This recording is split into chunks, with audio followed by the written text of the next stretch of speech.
Mosala, il y a député national, et ça a quand même ma préoccupation. Il y a des électeurs naïe, pour Zoyango, au niveau, il y a parlement, parlement, puis on a après ça, on a un gouvernement pour Sala, Mosala.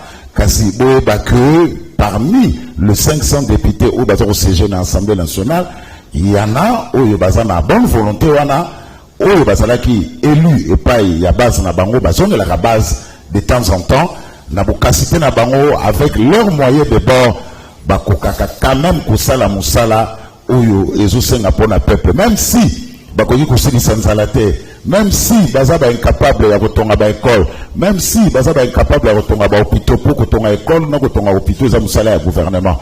Mais il y a quand même des députés, où à kotonga pa école, Nambon naye, il y a salaire à Zavozwa, il y a quand même des députés qui ont fait le curage, il y a des caniveaux, il y a quand même des députés qui ont fait le foulou, donc des députés qui ont fait proche, il y a des bango. Parmi les députés, tous les honorable Ogi Kalonji. Kalonji, un député national élu à circonscription électorale, il y a Tchango, Yeni Mobenga Munabiso, Nakati, Yasembo Alelo, Batata, Bamama Bande Konapesibino, Motemingi, Penaïbi Keboza est belé éparpillé à travers le monde grâce à YouTube, il y a Canal King Télévision, Otoza suivi de partout, Nerbozo Talabiso, merci, Nabao Bazo Talabiso sur TNT, merci Nabao Bazo Talabiso en clair pour Canal King Télévision, jusque-là, Tozanam en clair. Tout ça peut sur TNT. Merci Peboye Imalamo na sembo ya mokola lelo. Ndenge tolobaka yoko sembo émission à lisolo, sembo émission makanisi, sembo émission tukutanaka pour na robeta politique pe masolo masusu matali kita ekolo. Merci na équipe technique Freddy Takidi, Rodi Louadio, Serge Makoso, Guy pour tous les grands maestros, Namoni Lisusu, Pati Sumbu, Serge Kouilou, Soulemboyo, Samson Ilungato, Joël Pembele. Merci, merci Nabino na équipe technique. Alors, aussi pour mon qui est tout ça na plaisir à Mbapona Bino Lelo, honorable Ogi Kalonji. Kalonji pour la première fois tu as bien na kati ya Sembo sur Canal King Télévision. Honorable Mbote. Mbote Ndeko Zulu, Mbote Baimbo Kanyonso Bazali kolanda biso na YouTube na direct na biso na émission Oyo Ebengami Sembo. Merci honorable. Honorable, première fois nous qu'on a parlé du peuple. Première fois yango. Première fois yango yo. Espérance de nos aujourd'hui tango côté na palais du peuple pour la première fois au courtoyer ba basali ba 3 mandats ba 3 législatures. Espérance de nous yo aujourd'hui kuna kata palais du peuple. Merci beaucoup Ndeko Zulu. Merci d'abord pour opesibiso occasion ya koloba na émission munene, émission ya Sembo. Tozo katan ya kolanda yango lelo tozali na kati ya émission na biso. Alors, ezali première fois na biso effectivement ya kozala na palais du peuple. Stratégie munene pour na biso ya liboso ezalaki nanu écoute. Ah, il fallait donc ceux qui ont commis place Mapaka Bazali, ont commis place lelo, il faut nanu koyoka mingi koloba muke.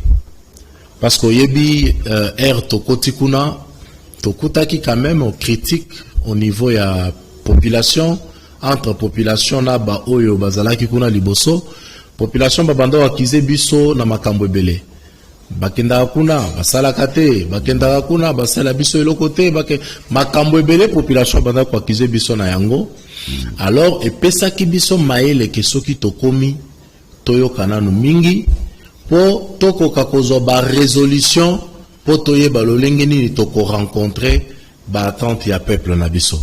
Donc je pense que lelo toza suffisamment mûr, lelo toyoki pe mingi, toyebi eloko nini ya malamu ya kosala, eloko nini ya mabe ya kosala te, et voilà et aider biso que to servir peuple na biso journal. Alors quand il y a quelque part on dit que cette législature, c'est une législature ratée. Honorable Guy Salagondegane. Bon, Oyebi, Balobaka toujours, celui qui a tort, il n'a pas totalement tort. Celui qui a raison, il n'a pas totalement raison. Donc, Oyazoloba, c'est une législature ratée.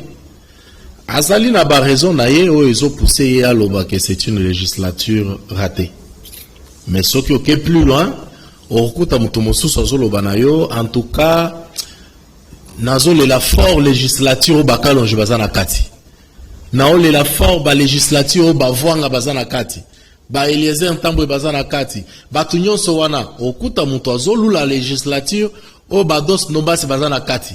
Sikoyo il faut to concilier les deux.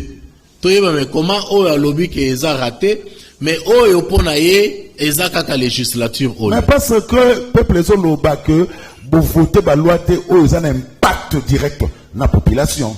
Ezali erreur na biso et plus loin pe pas à 100%. Ezali erreur pe ya bino bandeko ya média. Pourquoi na lobby eza erreur pe ya bino? Esengeli tozwa pe mwata mosusu ya ko faire comprendre population na biso que ezali na ta nyonso te nde foto votaka balwa. Parce que balwa o nyonso tozolobela lelo e votamaka kala. Mais application nango nde ezo causer problème. Esengeli tozwa musala ya ko vulgariser yango, ko faire comprendre population na biso makambo wana. Soki tosali yango na nzela ya média, je ne pense pas que bakoya lelo balobi mais yo yebisanga na loi ni voter. Non mais loi oyo zo tuna na voter wana. Basi ba vota yango kala na Assemblée nationale. Et sengeli biso to travailler kaka applicabilité ya baloi wana pour na intérêt ya peuple na biso. Alors pas de contrôle parlementaire, on ne vous sent pas honorable Okikalonji. Non, contrôle parlementaire et salamaka na plusieurs niveaux. Bato base la te contrôle parlementaire kaka o bakomona na télévision, ministre Azoya, bozo salamakele ainsi de suite. Non. Contrôle parlementaire monsieur salema niveau ba commission. En ce moment ba commission eza presque partout. Oyo chef nabiso, collègue nabiso lisusu président Mboso Kodja atindi ba commission zo salema. Nyonso wana ça s'appelle contrôle parlementaire. Mais lisusu erreur ezali abiso parce que je pense qu'à un moment il faut to banda ko fongola palais du peuple. Totika peuple baya, bakutana kana bureau d'études, batuna ka bango ba question sur comment fonctionne ba service ou bien ba commission na palais du peuple. Nde peuple a ko comprendre que ata bango bavandi balobi contrôle les salemate, mais contrôle parlementaire ya makasi les salema. Na kopé so exemple ndeko Zulu. Tozongi la makamboneti ya 100 jours les plus récents. Mais banani bazalaki au four et au moulin que masolo ezonga misala ezonga ya basot mouton ainsi de suite. C'est les députés. Période wana tozwaki ordre d'émission na bureau sortant. Tozalaki 10. Tokangmama kina ndeko na biso Jean-Marie Lukulasi. Oyo ngamoko nazalaki rapporteur ya équipe wana. Mais tobuskilaki to silisi rapport na biso na contrôle na biso tozui rapport to memeli PG qui soula na limité. To pesie musala biso to sali yangoyo. Et puis tu prends la suite. Mais wana ebanité. Lelo soki tozomona basot mouton ezo bato bakomo tambola nango, il fallait bazo ata ba photo na biso ba wana pour na ko reconnaître musala to sali. Mais ça ce n'est pas le problème. Problème na ngai ezo se situer niveau ya vulgarisation. Faut te faire comprendre, to enseigner peuple na biso baye ba comment ensembler oya bango et fonctionnaka. Parfois soki to sali yango to ko éviter ba mituna wana. Alors, honorable Tokena, deuxième partie, activité, il y a honorable, aux Otambola Trona Tchangwa, bon, on comprend, ils ont base électorale nayo, ils ont place au Bapesagayo, voix mingi. Alors, terre jaune, honorable Kitagi na terre jaune, nana okaka terre jaune, mais nana komi kunate. Ouais, je suis kinois quand même, il faut la visiter. Serge Makoussou, on a une image à terre jaune, les temps que tu sous l'ana, honorable, député national, au Bangasabi, comme illustration. Alors, terre jaune, ni les autres comme bon, Ndeko Zulu, d'abord, Nazo lancé une invitation à terre jaune. C'est Ngeli Oya comme on a terre jaune parce que na munene na yo il faut yeba pena terre jaune place Makamongo ezali place Masolo ezo salema terre jaune oyo lelo zoyo ka bazolo bela départ et d'autres et bana qui vraiment te. Alors lelo nzamba sungi na équipe tozali na yango to sali musala de façon que to pesi un plus niveau ya terre jaune quartier bandiko yebana quartier yebani nzela izo salema to sali biloko ebele na terre jaune. Ce qui m'avait poussé na linga terre jaune, c'est parce que oui, ok, voilà, to se rendre compte que terre jaune ba député ba bando linga terre jaune te. N'a qu'on se rendre compte que terre jaune ezalaki abandonné. J'ai dû travailler na sali musala matin midi pourquoi pour na batuba comprendre que ensemble toko développer quoi moko. Lelo nazali na esengo ya koyebisa yo que to pesi nyonso ya kitoko mutoko pesa pour na développement ya quartier. A ozomona makambo nzela ezo salema. Transport na terre jaune kolongwa na ebandeli avenue ti na suka po comme boulevard aux transport de ville, ba maman bando dépenser parfois 5000 francs. Pour la distance, il y a 10 minutes. Mais niveau ya zélo azana choité. Mais le long de Kozulu transport et Koti et Kiti na 300 francs. Ba moto ya 3 pneus, 4 pneus et Koti. Non sawana pourquoi? Parce que il y a eu quelqu'un quelque part qui a aimé ce qu'il faisait, qui a aimé le coin, nde a bousculé yango lelo terre jaune et lekina na Paris. Un cassette. Misala Cécile to zokoba. Misala ezana kati ya kosalema. Voilà. Misala ezana kati ya kosalema, mais c'est super makambo zo salema kuna. Alors, merci. Pomokali. Honorable Ogilo. Ogi Kalonji. Pomokali. Namoni kuna ozo curé, caniveau, tout ça, toujours peme na base. Bon, oyebi ndeko makambo zo mona na Pomokali naza d'abord Yako Sepela, et là on a pesi merci na ministre na biso ya ITPR na office de route Alexis Bizarro o bazali ko accompagner biso Pomokali ozali komona wana na yebaki bato Pomokali te bandeko ba contacter nga na page na nga Facebook bazo landanga ba ko témoigner yango ba komeli ngai na page Facebook balobi honorable tozomona ba activité ozo sala. Mais biso niveau ya pont toza na problème. Soki mbula ebetima etondi yango ya Pomokali. Ezo kotela bato na ba mapango na bango. Ma ezo tonda pourquoi? Parce que mabele ekotaki et rétrécir nzela ya mai koleka. Ba komelinga ndenge wana c'était un mardi je me rappelle. Natindi mutu mercredi, jeudi nga moko na invité bango. Na ebisi bango musala ya ba ministre na bino ezali koyebisa bango ba souffrance na bino. Na memi bango na bengi ministre ya ITPR, c'est pourquoi je les salue avec tout le respect. Na memi bango a hésité te ayambi bango na bureau na ye. Na ebisi monsieur le ministre. Peuple oyo fachalo baka le peuple d'abord bango yoyo. Baza na problème, trouver solution na problème na bango. Yepe a fongoli mato inaye ayoki. A bousculer, finalement, mbongo ebimi misala ebandi. Mais ce qui me fait un peu mal, c'est ça que pendant période d'attente, parce que tozela qui à peu près 3 mois, batu oyo babanda ki koleka wana bazo mona yango bazo sala elo côté. Bayo ki ke kalonja leka kiawa, kala mingi te azo banda. Bango ye wana babandi koya. Balobi non, mais biso pe toko sala boy, toko sala. Na ebisa ki bango non. Si ça dépendait à kolouer engin moko kocha wana, je l'aurais fait kala. Mais il faut passer la biso musala moko professionnel. Ozo comprendre deko. Professionnel, heureusement peuple a sala ki biso confiance. Lelo misala ezali ko évoluer. Je pense que Mayambula eko déranger sous bangote. Ah donc comme ozo curé ango, ozo curé en sco liboul.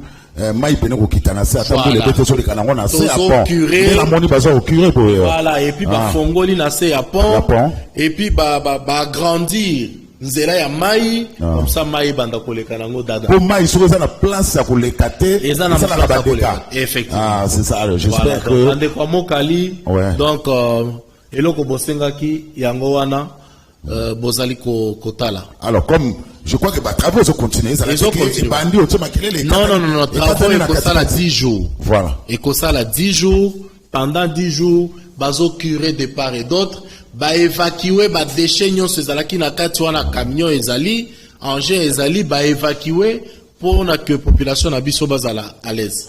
Voilà, j'espère que ba habitat ya Mokali bazo tala biso sikoyo baza bisa ya kosepela na ba misala oyo honorable Ogi Kalonji élu na bango azo sala na niveau ya tsango. Alors honorable Boeli biso o bino ba politique congolais boaka na bino na ba ba musicien oh 100 jours, vous avez 100 jours awa. Tu as payé 100 jours et soukaki bien te. Les locaux ils sont 0 trou. Kinshasa 0 trou. Honorable devant Dieu et devant les hommes. Devant les hommes. Est-ce que Banzela nous Kinshasa les boulot que vous avez sous-souté? Bon, ndeko Zulu oyebi nalingi ko exagérer na noté koloba. Est-ce que Banzela nyonso c'est ça le souhait? Mais pour banzela nyonso trou ezala lisusu te et bandaka quelque part. Moi na po atambola, il faut ça na no pa ya liboso. Au-delà de ça, ezali volonté ya baboti ya ko accompagner mwana wana. C'est pourquoi ceux qui tomoni mwana bandi to lukaka ba trotteuse, to sala kaboye pour aider mwana na marche na ye. Gouvernement nazali porte-parole na bangote.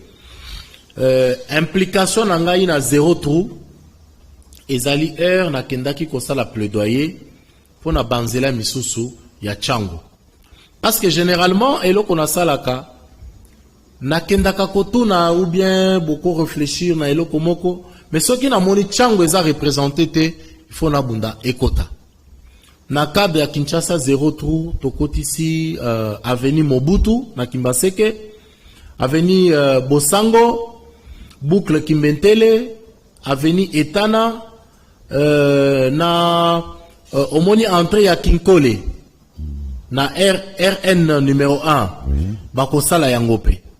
Alors, heure tokoti ici yango to réussir Makamongo, il fallait maintenant to s'intéresser est-ce que réellement Makamongo est kosala. Je crois que na annoncé en na média ça va faire plus de 3 mois. Mais ayé kosala le maniaque 1 semaine. Alors, naye kosala visite moko na butu parce que bayebisa ki biso non misala wana ekosala maka na butu naye kosala visite moko na butu makasi 23 heures pour na ko se rassurer effectivement que to annonce ngo na moi mais na butu ezo salema non circuler na kino komona quand même que ba coin oyo ezalaki important et comme ezo comme déjà centre. Ça, c'est une réalité. Espérons que l'État n'a et qu'au parce que biso moko tozo landela yango. Non, tozo landela yango. Un autre problème qui se pose dans la circonscription électorale, c'est l'eau et l'électricité. Maï na lotiliki. Est-ce que honorable Guy Kalonji au sozo occasion solo na national to na régie des eaux? Ba occasion est belée d'ailleurs avant na awana banda ou benga directeur général et régie des eaux. Oyo, je me plains toujours d'une chose. Alinga koyamba téléphone na été na éviter ceux qui azana banyongo azoki mabatu wana na éviter mais na ko continuer na ko lembate pour ça na biso ezali ko senga ye que bachi la biso mai côté à terre jaune kuna na yebisaki bango dernièrement ezana ba fontaine moko ezalaki construit par ministère du développement rural mais régie des zones d'accompagner ki yango. Bon, heureusement pour Nabiso que wana quand même bazana kati a trouver solution. Mais pour la makambo courant, je pense quand même que makambo zana kati a évoluer. Parce que zana ba coin et belé au courant ezala quitté. To sali plaidoyer, mwinda ezana kati a kokota. Lelo jamais oko conseiller montuni tina terre jaune wana que alonga terre jaune aya kokota na villa wa koyate. Parce que zana courant ya kitoko, nzela ezo évoluer, mais il y a des choses comme ça, ba place misusu. Mais c'est vrai que ils ont satisfait Bissona noté. Mais au moins effort il y a des parts et bandits tozana katia ko bousculer que peuple les a la servi. Alors, sur le 4 districts que compte Kinshasa, on a comme l'impression que le district à Tchangou et Jobenanan Mokila, le district à Tchangou n'est pas vraiment développé. C'est là, il dû à quoi? Bon, moi je vais tout de suite dire que c'est une volonté politique aussi. C'est ce que moi je vais me permettre de dire.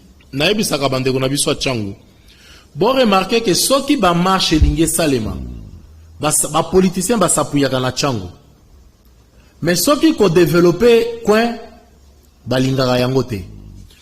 Tala ceux qui ont leki aéroport Yanjili, avant au coma terre jaune. Descente moko eza quelque part, ou en avant au coma carrière. Mais au comment a que nzela eza na kati ya ko katana, makadam, ezo kota pena na nzela. Bazo tala yango. Mais place wana eza place ba konzinyo so baleka kapo bakende na kinkole. Tonsele. Mais pourquoi bazo sala yango te? Ezali motema mabe. Heureusement pour nangai na memaki makamongo na office des routes parce que ezali national numéro 1 to bandi déjà pour parler de façon que office des routes bazo yango na charge. Mais tout ça se résume na mauvaise volonté ya ba dirigeant na biso. Ba dirigeant wana moi y compris nazana kati. Donc ceux qui te comprendre que peuple oyo bazo servir biso. La moindre des choses, il faut toper sa bango maï, toper sa bango courant. Peuple, parfois, il ne demande pas beaucoup. Peuple, yabiso moko basenga kabiloko ya kolekate. Baza parfois juste besoin d'attention à biso. Mais puisque toper sa bango yango. Mais ceux qui va marcher bandinde okoyoka ke oyo basali les 2, Sainte-Thérèse, oyo basali les 3, ceux qui wapi. Mais tout ça, pour la ligne bakenda okosala on a gare centrale te. Et puis la plupart au bazo sala ba marche wana bazo taka ville mais bakende ko sala ngope na gare centrale comme ça batike la biso Tchango na biso oyo balingi ko bongisa te wana biso moko to bunda to bongisa yango. Alors le peuple d'abord ça c'est le gars moko raté parce que le peuple ne se retrouve pas. Non mais c'est plutôt les députés qui se retrouvent. Non Ndeko Zulu. Voilà. Ndeko Zulu Ernazolo baba dirigeant na biso je ne regarde pas aujourd'hui. C'est un problème qui n'a pas commencé aujourd'hui. Mais il faut corriger. Il faut corriger effectivement. C'est pourquoi les lois omoni bakalonji babimi. C'est pourquoi aux hommes tozo bunda. Je te donne l'exemple. Na ozongela yoka na terre jaune. C'est depuis Mobutu. Terre jaune ozoka tozo benga terre jaune wana Mobutu muto achaki yango. Mobutu azoleka côté kuna na kamo voiture na yeye moko ya C. Aokende kota la master na ye côté wana na C kuna. Il se rend compte que voiture na yezo bloqué. Asengi ba panzela ba fongole nzela ba luka moyen nini akubanda oleka ba eko cha terre jaune depuis Mobutu mais nzela eko salema na Tshisekedi mais dans le temps terre jaune est voté ba député parce que ngaye za première législature nanga ba leka pe wana ba sala zéro. Il a fallu qu'une nouvelle génération naisse. Il a fallu que mutumoko comprendre que te toko continuer boyete. Et c'est possible de mieux faire. Nde to meki, tozu risque, yango wana isimbi. Je pense que c'est ça qui manque na Tchangu na biso. Soki to sangani, ndenge tozo sangana na ba kolek nanga nyonso ya Tchangu, je pense qu'on va réaliser makambo ebele, biso moko to changer Tchangu na biso. Alors, sans tenir compte, ya bao zela kaka 2020, lokola bayoki ke seni eza en place, élection est annoncée, babanda omoni mutoya pesi moi bamoko pesi moi taillé a pesi moi polo akanisi que peuple akosomba conscience ya peuple na taillé na polo na ban. Non, je ne pense pas. Alors vous avez élu Ebele na Tchango hein ba élu nationaux. Alors comment expliquer c'est toujours Guy Kalonji qui est en vue Ebele balobi au Guy Kalonji imaginez nos sala pour popularité à modèle. Bon, moyen na lobake zali kaka Ogi Kalonji ezalité parce que na ebité lokoni ni bato misusu basalaka, je ne sais pas. Nasa na tam muke ya kotala makambo ba misusu basalaka télévision ou tout ça, bien que naza na bao ba inspiraka ngape nazwa kata ya kotala bango. À part ça banani ba inspiraka. Oui, ba collègue nanga neti ba Blaise Monizi, niveau ya Tchangu, si je dois les citer. Ah, Blaise Monizi, Oyo. Voilà, ça Oyo, c'est un à côté ami. Seni, sans consentement Martin Faïlou. Voilà. À côté de Seni incité, sans consentement Martin Faïlou. Na okota débat la te. Neti ba Kulu Tunanga, vieux Motas, quelqu'un qui m'inspire beaucoup. Niveau ya Kinshasa, Nauti Kotangelo wa Ndeko Eliezer Ntambwe, c'est quelqu'un qui m'inspire. Ndeko Ados Ndombasi, n'en parlons pas. Christelle Vanga, hein, ça c'est une nouvelle dynamique. Il y a Jean-Marie Lukulasi, et cette dynamique moko, pour eux, c'est le peuple ou rien. Donc, et comme à ceux qui ont lali au salité, tu te sens malade. C'est ça le travail que nous sommes en train de faire. Donc, imagine Abisso, ils allaient tout simplement considérer que le peuple a un chef Nabisso. Ceux qui ont comprendre que le peuple a un chef Nayo. Ont comprendre que entre yo na peuple barrière est zalaté. Ont comprendre que le peuple babenga kayo, po basenga kayo seulement te, mais moko bako benga juste po bayo kamungongo na yo. Si tu comprends ça, tu es libre, tu es à l'aise, c'est ça la magie qui va te porter dans le peuple. Et moi, j'en ai l'expérience. Et comme à Kata Missou, son moni téléphone est sonné, population va bengi juste parce que bazan a posé à Koyoka Vana. Mais ce que yamba quitté au kanisi na mutu na yoke, bangonde bazangi ba osenga, wana omi bomi. Mais le ko la biso tozala na biso na barrière te. Ngai okomelinga na Facebook na koyano layo. Ata na yebi yo te na koya neti makambo. Neti yogale bokomi ko pombe la popo te kasit kadi masa ye kasi élection de 2023 kasi na bombe la ndeko yo mbaka telefone yo moko ndeko Zulu na uto ye biso ke pomo kali na tikala koyeba bandeko wana ya pomo qualité bakomelinga na Facebook bakomi lelo lobi na tindi mutu ya équipe nanga lobi kuna na yambi bango voilà alors mais yo ça elia tsangu komo zo vana na tsangu te ozo vana na ma campagne on wabe ma campagne yango wapi wewe ba tout vana na tsangu tu kima tsangu kala biso soki na kimi tsangu na ukende wapi na ukende wapi so vana na tsangu adresse no na tsangu zani on bate on wabe alors merci ba on bazi biso la katikati donc on a émission lelo tu as mis bon honorable Ogi Kalonji, député national élu, il y a circonscription électorale, il y a Tchang. Honorable. Ndeko Zulu. Vous savez qu'il y a élu contre FCC. Bien sûr. Au PC Kabila me laisse pas personne en bois. Merci Nignona. Merci pas personne en bois. Pour côté na Union Sacrée. C'est quoi Union Sacrée des Amabé? Constance pas na ezate. Constance. Fidélité pas non na raïs si na rambo ezate. Kasi fidélité en on a to salélis. Yé moko. Jour azo yamba biso après annonce ya chef ya Union Sacrée. Na ba option appelé ça ki biso ezalaki soit bokende na Union Sacrée. Mais là n'est pas le problème. Conscience nanga moko. Parce que ndeko Zulu na uto yebisa yo awa ke ngai makambo politique ça m'intéresse moins. Priorité nangai Kalonji ezalaka nde population yo kane bo mokima kasi nazo episode mais attends boy politique ça politicien kasi nazo episode vous devez vous assumer naza politicien na lignée ya ba oyo basalaka politique ya bolingo mais naza na lignée ya ba oyo basalaka na bolingo politique te mokonzi mboka zoloba le salut du peuple c'est la loi suprême ndeko Zulu linga kina kende wapi. Parce que ça, loi suprême, il y a peuple, il y a ngowana, ulingana kende wapi. Et surtout que, il y a qui qu'on rencontré, oyongayi na salaka, ona lingaka. Qu'est-ce que je pouvais faire? Il fallait tout simplement, na répondre na appel wana ya mokonzamboka. Pona que, ensemble, ye nangayi, to aider population na biso. Mais kotika la libanda, ko critiquer na ndenge ya libanda, sans que ça la eloko, ça c'est un luxe que je ne pouvais pas me permettre. Na lingana ebi sa peuple nini. Makambo yango wana voilà. Makambo yango wana. Ça va peuple sotala yo. Ba enseignant ba na grève. Ba école privée ba otanga.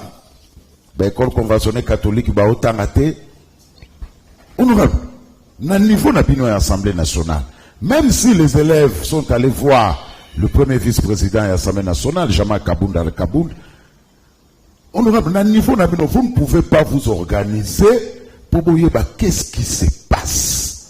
Parce que rentrer scolaire le 4 octobre, dans l'école privée, ça déjà un avantage, mais l'école catholique conventionnée, Mobu. Qu'est-ce qui se passe, honorable Okikalonji? Ndeko Zulu, d'abord de passage, nazo féliciter honorable premier vice-président Jean-Marc Kabound. Au monaki a longola ki veste na ya tikali na chemise. Azali mutumoko moko loba na motema. Tu sens que là il est choqué. Comme parent d'abord, comme responsable. Asola ki na bana wana na motema na ye. En principe lokola ye alobaki déjà ngai na kokaki ko commenter na likamongo te. Mais je dois quand même dire quelque chose. Oui. Et là qu'on a koloba na situation oyo. Grève, c'est un droit. Vous avez kandeko? Grève, c'est un droit. Mais droit en gopé, to salela yango kitoko. Parce que eza via banana biso. L'obito regretté te, ou bien l'obito banda kozo misus totinda na kanya maka CCT. Parce que biso ba parents, nde tozo sala bango bakulu na lelo. Balobaka toujours, la délinquance juvénile est causée par la délinquance parentale quelque part. Tout ça l'attention. Banana biso bazo mérité yangote. Même ceux qui gouvernement a failli quelque part, même ceux qui. Mais table et négociation, ils ont toujours. On peut venir autour d'une table et surtout que tozali na ba représentant na biso, ba enseignant nyo sonde ba kendaka négociation te. Mais totinda na no bango, gouvernement atinda ba oyaye, to solo la mais dans l'entretemps, totika bana na biso bazo kende classe. Gratuité de l'enseignement. Félix Tshisekedi a tche bana na enyo so na ba école te. Ndeko Zulu parfois tozo sala biloko mosusu moko parce que toza na Tchangu et plutôt toza na Gombe. Kende na Tchangu tu vas trouver les enfants qui ont la volonté d'étudier. Batikala koye ba classe te parce que les parents n'ont pas 5000 seulement ya kofute la bango. Mais les lois la gratuité de l'enseignement batondi na ba école. C'est un pas dans le bon sens niveau ya Mokonzi Mboka. Accompagnons-le. Mais ils ont simbaté. Non, ils ont simbaté parce que biso tolingue simbaté. Mais ce qui, lui a voulu que gratuité et salement. C'est ça sa volonté. Mais ce qui biso pe population, biso ba parents, biso ba enseignants, biso nyonso nous avons un rôle à jouer de façon que gratuité de l'enseignement et répondre. Parce que l'autre côté, il y a échec et la gratuité, ce qui est évolué dans le sens où les gens pensent qu'il est échoué. Allez-y dans les fins fonds. Bokomo na bana combien? Bakozonge la chômage. Musala na bango kokoma kindumba. Ndeko Zulu, nga naza na ba centre ya formation. Naza na centre na Tchangu, na Bukavu, na Pakadjuma. Awa Pakadjuma o ezikaki. Ezikaki balobaki na biso rapport kezalaki bougie. Non lo ya centre na biso. Bana bazoloba na centre na balobi soki boya kate. Na mama mukolo azoloba biso tolinga totika la kaka parfois na kindumba. Lelo bazo yekola métier. Lelo babandi kotonga. Ozo comprendre mais toza na ba moyen wana ya kosala yango partout te. To aider bana na biso Nanzela ya dialogue pour la réussite, il y a gratuité de l'enseignement. Ministre Nabiso, Tony Mwaba, il a la volonté de porter au drapeau wana. Réussite, il y a gratuité de l'enseignement. Mais beaucoup misayango likambo na ye mokote. Akozwa bana na ye te, bandeko na ye te, basoki banani, akotisi bango na ba. Batoazo bundela wana, baza ba congolais. Donc, to soutenir ye, toboyi ke dialogue ke zalate. Je suis content que le gouvernement ait eu ma résolution pour le dialogue. Nous sommes en train de surveiller ça pour que et réussir. Et puis, banana biso ba innocent, pas continuer kotanga sans problème. Honorable Ogi Kalonji, Tofotabino, Banachango Pesayo, Bavwana Bango, Komikuna, vous avez un salaire Nabino qui toko, vous n'avez même pas quand on arrête un salaire, vous n'avez pas palissade Nabino, honorable. Deko Zulu. Ramé Longwete. Dikamouni. Ozonge Makambaram. Ah, honorable. Mais on a beaucoup réclamé la publicité. Parce Oyoki est bandit déjà, non? Oyoki est bandit déjà, non? Oyoki décision à gouvernement. En fait, il y a un problème. Ceux qui ensemble plénière et s'est prononcé déjà sur une question, on a du mal à commenter sur la question. Batobaïbi position vis-à-vis à Ram. Parce que Naza Mutuali Bosso, o akomaki likolo ya likambo ya Ram na lobaki na boyi yango to sepela de façon que gouvernement bandi kozwa mesure bazu mesure ya liboso tozo continuer de façon que je pense que comité a déjà en place ils ont travaillé sur makambongo ti tokosuka ke balongo yango définitivement donc population bakanisate que toza d'accord de façon bayoka ki ba député bayoka ki biso député à ta mon côté, à ce pela qui n'a likambo yango. Mais difficulté c'est que ezalaki voter na conseil de ministres, il faut tout l'anda procédure, ils ont na conseil de ministres et ainsi de suite. Donc position nangai na likambo wana yango wana. Alors, je rappelle à téléspectateurs parce que tout comme déjà conchité na émission les lots un bibongo. Honorable Ogi Kalonji, député national élu, il y a Tchangou. Alors, tous cité déjà Frédéric Takine, tous sont entrés dans combien de minutes? Voilà, 5 minutes pour que ça 45 minutes. N'est-ce monsieur Zalaga. Honorable, tous allez dire, hey, quitte. Hey, non, on va placer Corneille, nani, hey. Tous on c'est déjà du passé.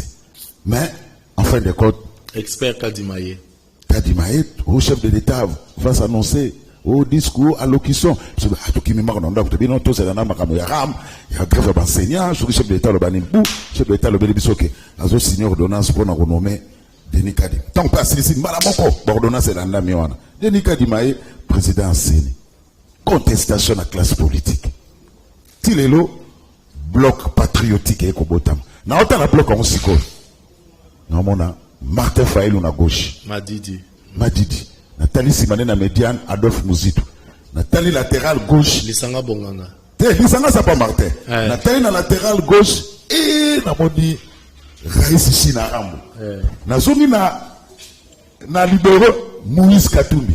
Avant centre, CLC, ba catholique. Fatih Kadriye.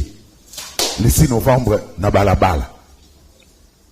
Est-ce que Fatih a encore pression? Moïse Katumbi, Raïs China Rambo, Martin Faïlou, Loucha, mouvement citoyen, Kadriye Fatih. Non, pas question de Denis Kadi. Fatih va-t-il céder la pression? Il y a bloc patriotique, honorable Ogi Kalonji. Mais est-ce que Fatih nde asali makambongo to ezali ba église nde basali yango? Ndeko Zulu, je pense que Moko ndenge na uti koloba yango tout à l'heure. Soki tolingi mboka, soki tolingi ba imboka, totika makambo ekende liboso. Chaque fois que ba trouble ezalaka, Congo ezo perdre quelque chose, Congo ezo zonga na sima. Toza na posa Congo ezo zonga na sima tende kozulu. Makambo matali seni, honorable président Bosso, apesaki ba chance ebele, ba report ebele. De façon que ba église ba yokana. Mendeko, toza na posa to kende maponami na 2023. Est-ce que tozo tale l'attend? Est-ce que ba o bazo sala mobulu lelo? Est-ce que vous êtes sûr que baza prêt ya ko kende maponami? Tu vas babi ba na marche le 6 novembre za mobulu? Non, mais marche wana ekobimisa mobulu ti. Posa na biso, posa na nga. Avec tout le respect que j'ai pour Martin Fayoulou, tout le respect que j'ai pour Moïse Katumbi na batu nyonso. Oh, t'as appelé Raïs. Na Raïs, non, mais ça c'est ça c'est un homme. Non, mais Kabang Numbi na réunion. Ça na se passe na likinda. Ba collègue na yo. Joseph Kabila, c'est quelqu'un à qui nous devons beaucoup de révérence. Wana soki na lobi yango te na kozala muto liboma. Ndeko Zulu lelo baku d'état ezo salema na Afrique. Ndeko Zulu lelo ozoyoka désordre en Afrique. Nous sommes le seul pays où soki balingi ba conseiller bato Soudan ba esi bango bosala neti RDC. C'est une histoire bako falsifier yangote. Soki balobi bosala neti RDC bazo mona Joseph Kabila ba moni Félix Tshisekedi. Bayoki batangi pe na Facebook ba moni anniversaire ya Kabila. Félix a komeli à lobby joyeux anniversaire à mon frère. Anniversaire ya Tshisekedi Kabila bengi à lobby joyeux anniversaire mon frère. C'est ça que l'Afrique manque. Donc c'est quelqu'un on doit s'incliner. Le respect là biso tozo pesaye yango. Mais là n'est pas le problème. Lelo moninga azana masuwa. Azana volant. Boya bo accompagner. C'est le peuple. Attention aux autres ça bien te ba accompagner. Asinde na zolobat. Soki na otambu sa bien te. Boko sala contestation libanda to boko approchenga pour bopesanga ba orientation. Moi je pense que le président de la République n'a jamais fermé la voie à quiconque pour na kopesaye lolenge na ye ya komona makambo. N'a jamais fermé la voie Moïse a autant comme les lettres à signer ordonnance normalement omoni makambo ya ba Moïse les chefs de l'État à sa personne ndeko Zulu omoni makambo ya Moïse na Félix toko taka yango te pour ani totika na soni toko tika na soni. Est-ce que aussi oyoka ndenge ba benganaka ba frère? Pour moi eza place nini peuple azozwa. C'est ça mon problème. Na batiraillement na biso wana le peuple souffre. Soki bango ba yebite. Moi, je suis avec le peuple tout le temps. Le peuple souffre. To permettre au peuple nabiso à continuer à souffrir. Donc, ce qui bako chanase, ce qui bako vanda, to vanda, mais que le Congo évolue. To faire souffrir la population nabisoté. Parce que un jour, ils vont nous demander les comptes. Tout va nani, tout est une négociation. Mais ndako yo négociation. Ezalité, ezali ndako ya kokufa parce que perfection ezalité. Donc ceux qui osana makambo ya koyebisa mokonza mboka va le voir. Yebisaye, je pense que pour que o réussir awa peuple nabiso balia ndeko Zulu okomona muto se permettre à critiquer ndenge bazo critiquer gratuité. Muto ko se permettre à critiquer baisse des prix à badara alimentaire. Est-ce que Félix Tshisekedi akendaka na ba wenzenyo so kende kosomba biloko? C'est le peuple qui fait ça. C'est le peuple qui bénéficie. Mais au comment na acteur politique avant de bandi ko critiquer yango. Ça c'est manquer le bon sens. Je pense que loko sengeli to sala ezali to accompagner ye pour na intérêt ya peuple na biso. Yango wana nde biso tozali ko sala lelo. Honorable Félix Takidesili hein. Na pour une minute. Message au tali caméra oyo message ni na onu stolobiawa pour to kabona nayo message ezali moko ezali kosenga bandeko na biso ya République Mobimba tozala bomoko et République Mobimba to soutenir ba institution ya République to soutenir président nabiso de la République Félix Tshisekedi tozala sima ya ba institution nabiso nyonso ya appui na démocratie. Tozui seni, ceux qui ba imperfection ezalaki to bonde la pona bureau na biso ya seni na président nango Denis Kadima na ko bonde la Zamba pesa bango mayele marche le 6 novembre kasi yango wana bloc alobi bani na bango Denis peut-être bako kabiso na nzela ya sembo parce que balandaka yango to soutenir bango to zalande prêt ya kokende na maponami donc eloko biso to bango balobi maponami sans Denis Kadima to zala prêt ya kokende maponami.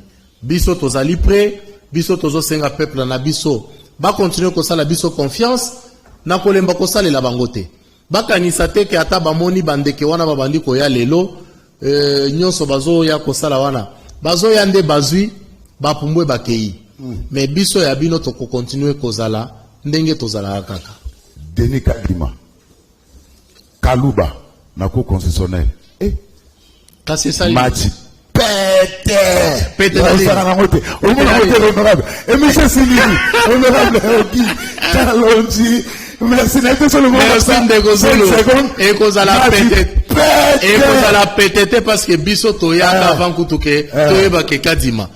Tunande population masolongo ezandenge ba ko biso connexion entre biso ya kosakanate. Voilà. Dédonné Kaluba. Souka, Terjo, Denis Kadima. Changu, Souka d'abord. Mathieu. Merci, honorable Oki Kalonji, député national Elia Changu, Bolandi, honorable merci na baito kutambarasima. Merci Ndeko Zulu, merci na bandeko nyonso, bye bye. Merci na équipe technique, Boutika la malamu, ngana binu de tukutani mbalasima. Kimia, bipa idi so bozwani.